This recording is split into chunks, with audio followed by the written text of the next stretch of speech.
Vote কেন্দ্রে CCTV স্থাপনে কানাডার সহযোগিতা চায় জামায়াত। ছদ্মবেশী নির্বাচন কার্যালয় দুদক, মিলেছে টাকা লেনদেনের প্রমাণ। জানাবো নির্বাচন কি এক কৌতুককর অবস্থা, এবং সর্বশেষ জানাবো ঢাকায় মশা নিয়ন্ত্রণে পদক্ষেপ নিতে হাইকোর্টের নির্দেশ। শুনছিলেন সংবাদ শিরোনাম, এবারে বিস্তারিত। ভোট কেন্দ্রে সিসিটিভি স্থাপনে কানাডার সহযোগিতা চায় জামায়াত। আগামী জাতীয় সংসদ নির্বাচনের সব ভোট কেন্দ্রে সিসিটিভি ক্যামেরা স্থাপনের জন্য কানাডার কাছে আর্থিক সহযোগিতা চেয়েছে জামায়াত ইসলামী। আগামী সংসদ নির্বাচন ও যে রিফর্ম হচ্ছে সে বিষয়ে জামায়াত ইসলামীর অবস্থান জানতে চেয়েছেন। আমরা বলেছি, ঐক্যমত্য কমিশনের নেতৃত্বে যে সংস্থার প্রক্রিয়া চলছে, প্রায় 30টি রাজনৈতিক দল তাদের দলীয় পথ ও মতের ভিত্তিতে কাজ করছে। কয়েকটি বিষয়ে আলোচনা হচ্ছে, অগ্রাধিকার ভিত্তিতে অগ্রগতি হয়েছে। আর্টিকেল 70 স্ট্যান্ডিং কমিটির কথা বলেছি, দ্বিকক্ষ বিশিষ্ট পার্লামেন্টের প্রস্তাব করেছি, নারী আসনের ব্যাপারে কথা হয়েছে, সামগ্রিক নির্বাচনী প্রক্রিয়া নিয়ে কথা বলেছি। জামায়াত ইসলামের পিআর পদ্ধতিতে নির্বাচন ব্যবস্থা চায়, সেটা আমরা ব্যাখ্যা করেছি। আপার ও লোয়ার হাউস সংক্রান্ত যে কন্ডিশনাল অগ্রগতি হয়েছে সেটা আমরা ব্যাখ্যা করেছি। মোহাম্মদ তাহের বলেন, আমরা আরেকটা কথা বলেছি, যেখানে সিল মারা হবে সেটা বাদে প্রত্যেকটি ভোট কেন্দ্রে সিসিটিভি ক্যামেরার আওতায় আনার জন্য। এজন্য অনেক টাকাও লাগবে। এটা সরকার ও নির্বাচন কমিশনের অজুহাত। এত টাকা ও বাজেট পাবো কোথায়? আমরা কানাডাকে অনুরোধ করছি সেই বাজেট দেওয়ার জন্য। একটি দল বা দেশ যদি বাজেট দিতে না পারে, তাহলে আপনারা কয়েকটি দেশ কনসোর্টিয়াম করে ইউএনডিপির মাধ্যমে এই বাজেট নিয়ে সহযোগিতা করতে পারেন। তাতে নির্বাচন সুষ্ঠু হওয়ার ক্ষেত্রে বড় ভূমিকা পালন করবে কানাডার হাই কমিশনার। আর্থিক অনুদানের বিষয়টি জাতিসংঘের মাধ্যমে সমন্বয় করার ব্যাপারে উদ্যোগ নেবেন বলে আমাদের জানিয়েছেন। কানাডার বাংলাদেশে অবাধ, সুষ্ঠু, গ্রহণযোগ্য জাতীয় সংসদ নির্বাচনে কারিগরি সহ সার্বিক সহযোগিতা প্রদানের আশ্বাস দিয়েছেন। ছদ্মবেশী নির্বাচন কার্যালয় দুদক, মিলেছে টাকা লেনদেনের প্রমাণ। জাতীয় পরিচয়পত্র সংশোধন, সংগ্রহ, এলাকা স্থানান্তর, আর্থিক লেনদেন ও সেবা প্রত্যাশীদের হয়রানি অভিযোগে নওগাঁ জেলা নির্বাচন কার্যালয়ে অভিযান চালিয়েছে দুর্নীতি দমন কমিশন। সেবা প্রত্যাশীদের কাছ থেকে অভিযোগ পেয়ে প্রথমে ছদ্মবেশে জেলা নির্বাচন কার্যালয়ে প্রবেশ করা হয়। এ সময় প্রত্যেক সেবা প্রত্যাশীদের কাছ থেকে টাকা নিতে দেখা যায়। এই অফিসে নগদ টাকা লেনদেনের সুযোগ নেই, কিন্তু তারা নগদ টাকা লেনদেন ও প্রত্যেক সেবা প্রত্যাশীদের কাছ থেকে অতিরিক্ত চার্জ হিসেবে 100 টাকা নিচ্ছে। মেহবুবা খাতুন রীতা বলেন, পরবর্তীতে জেলা নির্বাচন কর্মকর্তাকে ডেকে এনে সরেজমিন এমন কর্মকাণ্ড দেখানো হয়। পরে জেলা নির্বাচন কর্মকর্তার সঙ্গে কথা বলে প্রয়োজনীয় নথিপত্র সংগ্রহ করা হয়। যাচাই বাছাই শেষে কমিশনের কাছে বিস্তারিত প্রতিবেদন দাখিল করা হবে। টাকা লেনদেনের কোনো প্রমাণ পাওয়া যায়নি অস্বীকার করে জেলা নির্বাচন অফিসার মোহাম্মদ আব্দুল মোত্তালিব বলেন, নির্বাচন অফিসের সরাসরি নগদ টাকা লেনদেনের কোনো সুযোগ নেই। এনআইডির ক্ষেত্রে যে ফি নির্ধারণ করা হয়েছে, অনলাইন ব্যাংকিং বা চালানের মাধ্যমে জমা দিয়ে অফিসে আসতে হবে। অনেক মানুষই নতুন দল এনসিপি নিয়ে আশা জায়গা নিয়ে স্বপ্ন দেখেছিল, কিন্তু অল্পকালের মধ্যেই জনগণের একটা বড় অংশ দলটির প্রতি সে আকর্ষণ ধরে রাখতে পারেনি। পদে পদে অনভিজ্ঞতার প্রকাশ ঘটিয়েছে তারা। বিভিন্ন ফোরামে এমনভাবে নিজেদের প্রকাশ করেছে যাতে মনে হয়েছে অপরিপক্কতা কাটিয়ে না উঠলে রাজনৈতিক দল হিসেবে তারা দাঁড়াতে পারবে না। ফেব্রুয়ারি আর এপ্রিল নিয়ে এমন এক গাড্ডায় পড়েছে নির্বাচন যে কোনো ধরনের ভবিষ্যৎবাণী করার শক্তি কারণেই বিএনপির হাতে মূলা ধরিয়ে দিয়ে এই সরকারি আরও অনেকদিন ক্ষমতায় থাকার বাসনা পোষণ করেছে কিনা সে প্রশ্নের জন্ম হয়েছে। এরই মধ্যে নব রাজনীতিবিদদের আচরণ নিয়ে প্রশ্ন উঠেছে। সরকার প্রধানের মদতপুষ্ট রাজনৈতিক দলের এক নারী সতীর্থকে এমনভাবে অপমান করেছেন সেই দলেরই তুখোড় এক নেতা, যা নিয়ে সামাজিক যোগাযোগ মাধ্যম সরব। রাজনৈতিক পরিস্থিতি দ্রুত পরিবর্তিত হচ্ছে, ফলে তা নিয়ে কথা বলা নিরর্থক। অন্তর্বর্তী সরকারের প্রধান উপদেষ্টা লন্ডন সফর নিয়েও সৃষ্টি হয়েছে ধূম্রজাল।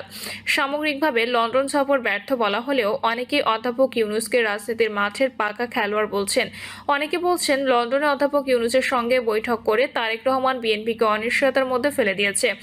যে শর্তগুলো দেখা গেছে যৌথ বিবৃতিতে, সেগুলোর যে কোনো একটি পূরণ না হলেই নির্বাচন পিছিয়ে দেওয়া সম্ভব। অনেকেই জুলাই সনদে দেশের বড় ধরনের পরিবর্তনের আশা বা আশঙ্কা করছেন।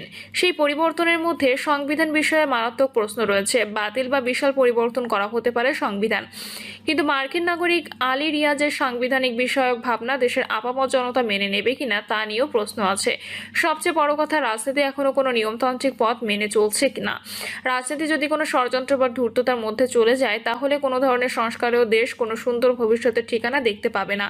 যে তিমিরে দেশ ছিল দেশ, সে তিমিরেই থেকে যাবে। আগের যুগে বিজ্ঞজনেরা রাজনীতিবিদদের উদ্দেশ্য করে বলতেন, দেয়াল লিখন পড়ুন। সে সময় সত্যিই দেয়ালে ভেসে উঠত জনগণের আশা আকাঙ্ক্ষার বাণী। এখন সে জায়গা নিয়েছে সামাজিক যোগাযোগ মাধ্যম। ডিজিটাল যুগে প্রতিটি মানুষই তার মনের কথা লিখে ফেলতে পারে এই মাধ্যমে। ফলে সেখানে চোখ বুলালেই মানুষ কি ভাবছে সে সম্পর্কে একটা ধারণা পাওয়া যায়।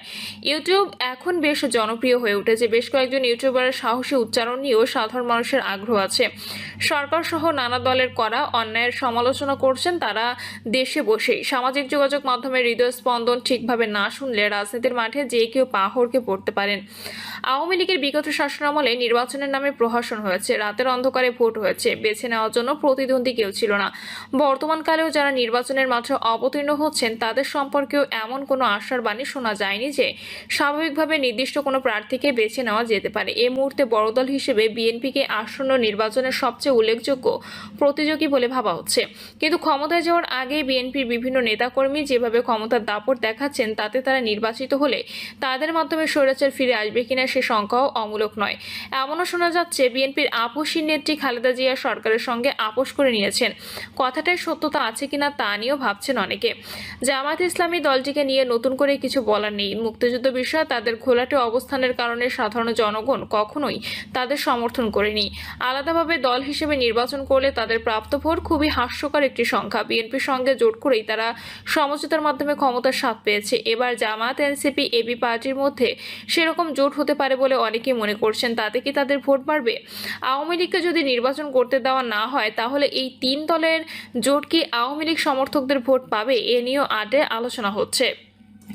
অনেক মানুষই নতুন দল এনসিপি নিয়ে আশা জাগা নিয়ে স্বপ্ন দেখছিল, কিন্তু অল্পকালের মধ্যেই জনগণের একটা বড় অংশ দলটির প্রতি সে আকর্ষণ ধরে রাখতে পারেনি। পদে পদে অনভিজ্ঞতার প্রকাশ ঘটিয়েছে তারা।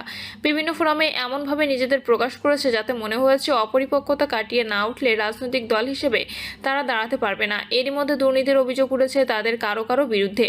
অন্তত দুজন এনসিপি নেতা মোটর শোভাযাত্রা করে সমালোচিত হয়েছেন। এদের একজন নিজের পক্ষে সাফাই গাইতে গিয়ে যা বলেছেন তা জনগণ ভালোভাবে নেয়নি। তার কথার মনে হয়েছে রাজনীতির মাত্রা আসলে যেই লাউ সেই কদু। এরই মধ্যে তরুণদের এই দলটিতে নারীদের অবস্থান নিয়ে যে লজ্জাজনক পরিস্থিতির সৃষ্টি হয়েছে, তাতে সামগ্রিক কার্যাবলীর বিবেচনায় এরা কতদূর এগোতে পারবে তা নিয়ে সন্দেহ করা হয়েছে। আওয়ামী লীগ তাদের শাসন ক্ষমতা দীর্ঘায়িত করার জন্য এমন সব কাণ্ড ঘটিয়েছেন যার কারণে কোটা বিরোধী আন্দোলন এক দফা দাবিতে রূপান্তরিত হয়েছিল অনায়াসে। ফলে আওয়ামী লীগকে গণঅভ্যুত্থানের মাধ্যমে ক্ষমতা থেকে সরিয়ে দেওয়া হয়েছে। অথচ অনেকেই এর মধ্যে ভাবতে শুরু করেছেন যে সম্ভাবনা নিয়ে স্বৈরাচার বিরোধী একটি আবহ তৈরি হওয়ার কথা ছিল। তার সলিল সমাধি ঘটেছে। যাদের উপর আস্থা রাখতে চাইছিল মানুষ, তারাই বিভিন্ন গর্তে পা হড়কে পড়ছে। এই অবস্থায় সংস্কার, নির্বাচন কোনো কিছুতেই ভরসা রাখা যাচ্ছে না। যাদের হাতে ক্ষমতা রয়েছে তারা কতটা দক্ষ কিংবা সৎ তা নিয়েও কথা উঠেছে।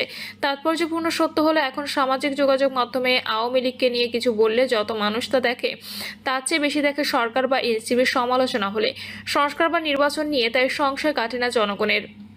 গুরুগম্ভীর কথা বাদ দিয়ে এরকম এক পরিস্থিতিতে কেমন নির্বাচন হবে, কাকে বেছে নেওয়া হবে তা নিয়ে কিছু নির্দোষ রসিকতা করা যেতে পারে। এই রসিকতাগুলো কোনোটাই বাংলাদেশ বা বাংলাদেশের নির্বাচন নিয়ে নয়, কিন্তু রসিকতা যদি ধ্রুপদী হয়ে ওঠে তখন তা পৃথিবীর যে কোনো পরিস্থিতিতে কাজে লাগানো যায়।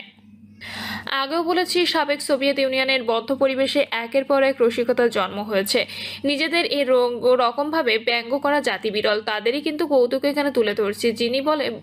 যিনি পড়বেন তিনি সেগুলো আমাদের দেশের আঙ্গিকে মিলিয়ে নিতে পারেন, আর যদি মেলাতে না পারেন তাহলে বিদেশি কৌতুক হিসেবে উপভোগ করুন।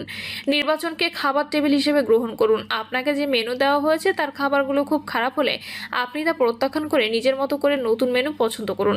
একই কথা একটু অন্যভাবে বলা হোক, আপনাকে দুটি বিকল্প থেকে বেছে নিতে বলা হয়েছে। 2 জোড়া মোজা রাখা হয়েছে সামনে। এক জোড়া মোজার একটিতে রয়েছে ফুটো, অন্য জোড়াটির একটি মোজা লাল, একটি নীল। এর মধ্যে থেকে কোনটা বেছে নিলে ভালো হয়? নির্বাচন ঘোড়দৌড়ের মতো। কিছু ঘোড়া আছে যেগুলোর পক্ষে বাজি ধরার চেয়ে সেটাকে চোখে দেখা বেশি আকর্ষণীয়। এই ঘটনা কি আমাদের দেশের ক্ষেত্রে প্রযোজ্য? যদি প্রযোজ্য হয় তাহলে কেন প্রযোজ্য সে কথা ভেবে মাথা ঘামাতে থাকুন। এরপরে কৌতুকটা কেন কৌতুক, যা প্রথমে ধরতে পারেনি কিন্তু পরে বুঝতে পারায় হাসি আর থামাতে না পারায় আমাদের গণতন্ত্র গণতন্ত্র হলো একটি সামাজিক রাজনৈতিক ব্যবস্থা যেখানে দেশের নির্বাচনে অনুষ্ঠিত হয় এবং গণতন্ত্রীরা নির্বাচনে জয়লাভ করে। নির্বাচনের আগে সবাই প্রতিশ্রুতি দেন, আমি শেষ করে দেব দুর্নীতি, অর্থনীতিকে সমৃদ্ধ করব, বেতন ও পেনশন বৃদ্ধি করব, নির্বাচন হয়ে গেলে আমি শেষ করে দেব। অর্থাৎ কেবল প্রথম 4টি শব্দ সত্য বলে প্রমাণিত হয়। ভোটারকে অবিবাহিত মানুষ